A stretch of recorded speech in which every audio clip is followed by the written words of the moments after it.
Hello, it's Sarah from Hardcover Hearts, back with, this is number 3 of the In Deep Conversations series, focused on Anita Brookner and her first 5 novels.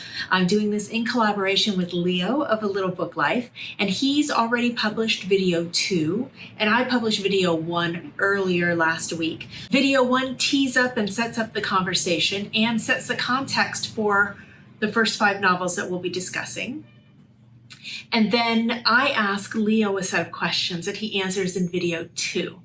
So video 2, he does this exemplary job of really thinking about how Anita Brookner writes, the types of things she's choosing to write about, her subject matter, her characters, and he's even done a phenomenal job of pulling out really beautiful sentences and sections without spoiling anything. So it's a fantastic primer if you're interested in Anita Brookner, if you're curious about Anita Brookner, if you're just interested because we're talking about her, any of those reasons would be great to, or even if you love Anita Brookner and you'd just like to reminisce about how great she is. So I highly recommend looking at that video and it'll contextualize a little bit of what I talk about today. So first up, I'm going to answer Leo's specific questions that he asked me in video 2. And I also am going to be very cognizant of not spoiling anything because I want you all to want to read these books because they're pretty fantastic. Okay, so the questions that Leo has for me. So he says, I told you about how I recognized myself in the Brookner woman, and I wonder in what way you, being a woman yourself, can connect with her. And as a follow-up, I'm also curious how you look at her from a feminist point of view. So the Brookner woman, let me take a moment and articulate who she is. She is, I would say young middle age, kind of that maybe late 20s to 40s range. And she is someone who is kind of one foot in the home of her parents and her family, extended family, and one foot out the door on her own. In many cases, or at least in the first 5 that we've read. She's also struggled to find that love affair that'll give her the fulfillment that she's looking for, or that is rumored to exist out in the world. So she tends to be very, very intelligent. She's very introspective, very thoughtful about her place in the world, but at the same time, pretty lonely and separated from what she considers to be the happiness that's eluding her. So there's always like an undercurrent of melancholy in her work. So let me say first about the feminist perspective. So it's not enough in my estimation that someone wants the ability to act independently and make her own choices in her life for herself. To be a feminist, you need to want that for all women, right? This isn't anybody wants to better their lives and their conditions and their world. The difference is, do you also advocate those abilities for other women, even if those women would make different choices than you would make? So in that sense, I don't necessarily see Anita Brookner as a feminist. I think her characters definitely want equality. They are struggling in a world that is set up not to allow them to succeed, especially in academia. And she puts a lot of her characters in the academic world. And in that sense, women are really not seen as peers and equals in any way, shape, or form. So I think that's important. She does not have characters that have very, very strong, deep female connections. There are some that may be there, but not the kind that are really uplifting each other and that are in it for the long haul. Now let me talk about the character that I feel resonated with mostly. And that was Kitty in Providence. So Providence is the second book. And I think the reason I liked Kitty so much is because we went deep into her work world.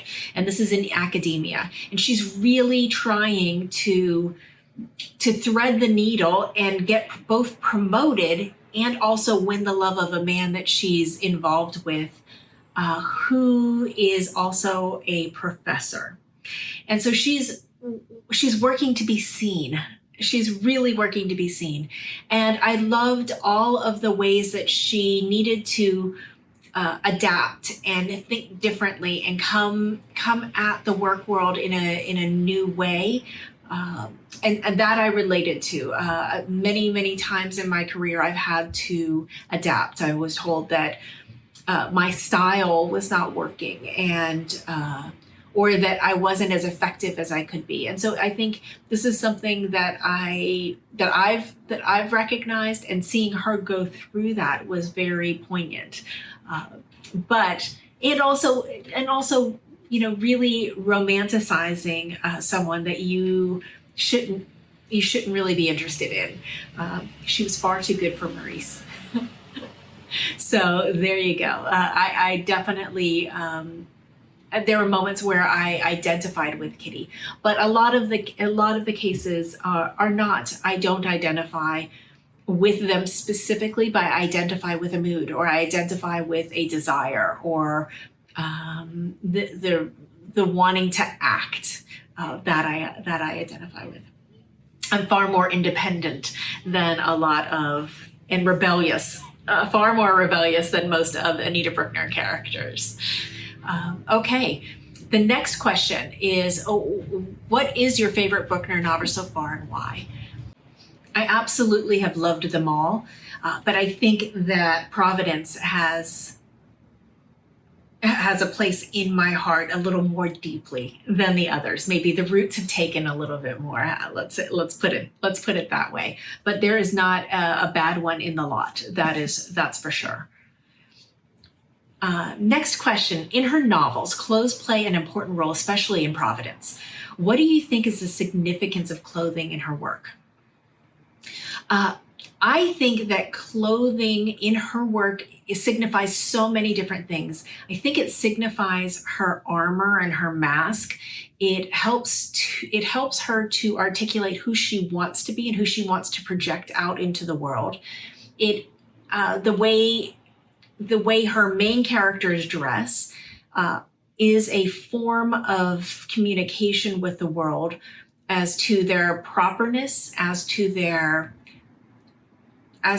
status, class status, and their aspirations and expectations as well. So you'll see a lot of conversation about the machinations of making sure to put together the right outfit for a dinner or for a party. And I think it's quite interesting that makeup is not seen in the same way.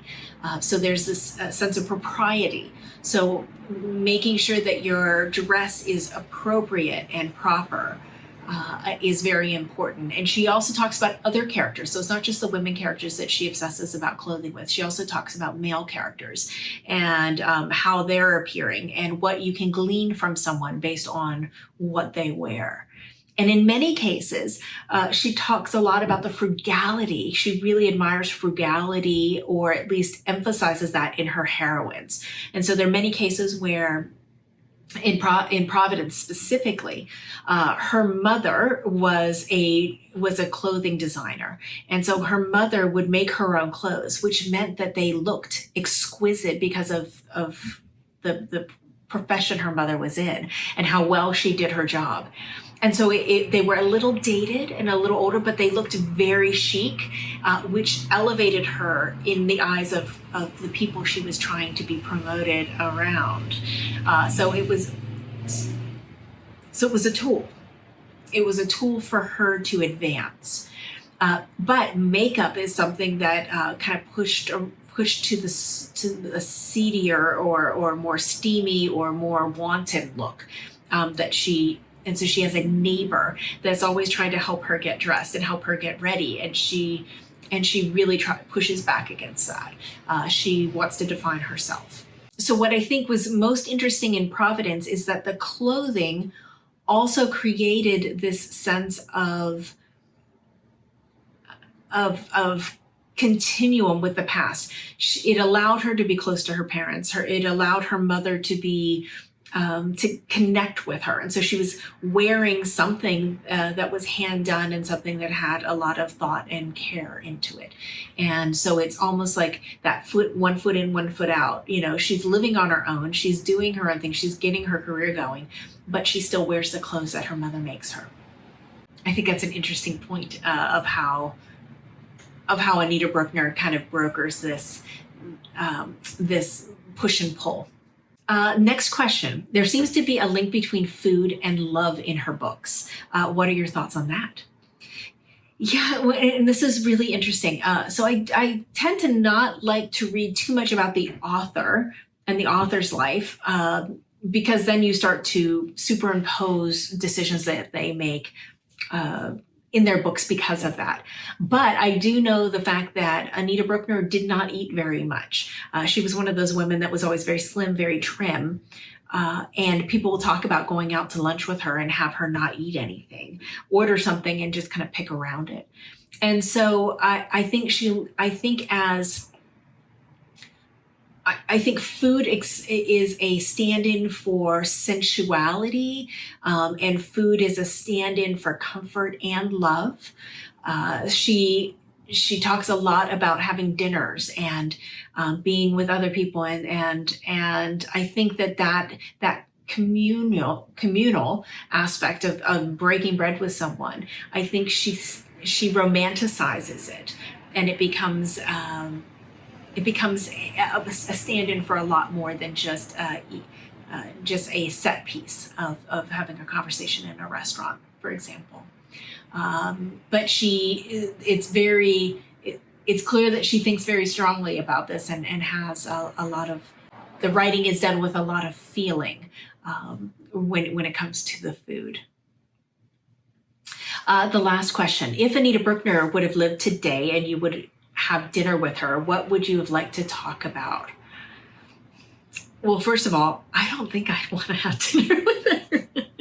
I am one of those people that I don't always like to meet my idols. I like to romanticize about them from afar or read about them. And I don't even often like to read about them while they're still alive. I like to, that distance of a life completed and that higher view over everything, as opposed to kind of knowing too much about them, because I think people are complex. I think she would have been a very difficult woman to have lunch with or have dinner with. I don't think she's a conversationalist. I don't think that she would be someone to sit around and chat. I think she seems very matter of fact, and she seems very deliberate. I mean, the woman delivered every single year a new book after she retired. So she's on a mission. So I don't necessarily think she'd be the most sociable person to go grab a bite and have a chat with. So I probably would not. So that's it. I highly, highly recommend, if you have not read any Anita Brookner, her books are beautifully written. The sentences are exquisite. There's so much feeling, and there's so much atmosphere, and there's so much character in her work. And I think that one thing that I love about Anita Brookner is that she has aged well.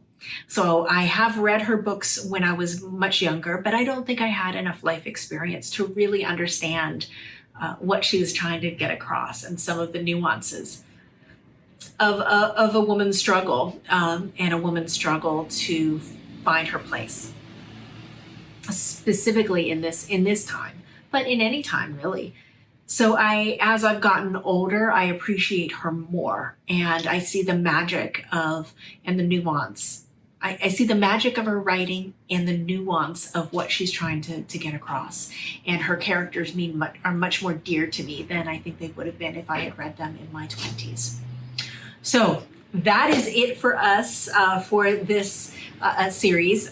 Please look forward to the next 5. So we're about to start our 6th Anita Brookner book next month, and we will be continuing it. So we will be reporting back in 6 months' time, to talk about the next 5 books. So that's it for me. Thank you so much for watching, and I'll look forward to talking to you next time. Bye.